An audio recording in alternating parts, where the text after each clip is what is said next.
Hey Celeste. Hi, Max.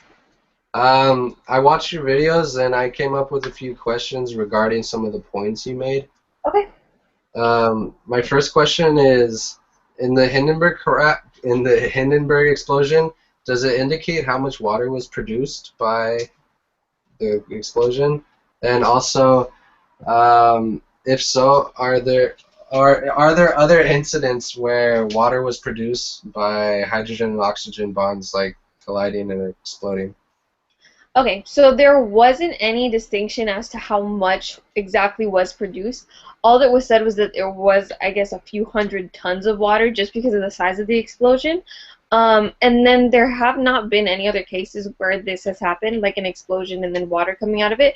But there were two American inventors who had created a machine known as the Aqua Magic, which what it does is it directly pulls air from its surrounding areas, and then inside the machine, the air is cooled via a refrigerator, and then the air is condensed and water is collected and purified and released through like a spigot. So the current cost for this is $28,000, but it can produce up to 120 gallons of purified water in 24 hours. So that's a drawback, and then another drawback to it is that it takes 12 gallons of diesel fuel to actually have this machine up and running. So it's not really worth the cost to actually try and get it to work. All right, I see. And also you mentioned the L-Cross probe, and I was just wondering if the sole purpose of the mission was to find water, and if that was its mission, if it found water anywhere else on the moon, or just in that one location that you mentioned.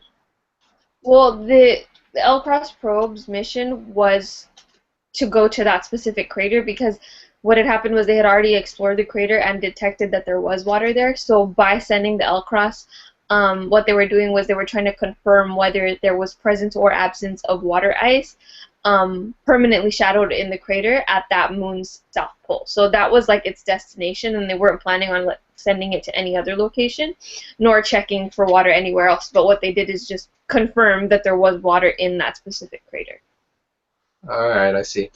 And my last question that I have is, you mentioned that 782 million people are affected by undrinkable water in third world countries and such like that.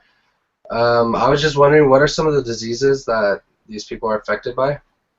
Okay, so there's actually a lot of diseases to go through, but based on like the ones that are primarily caused by it is there's one called arsenicosis, which is caused by long-term exposure to low concentrations of arsenic.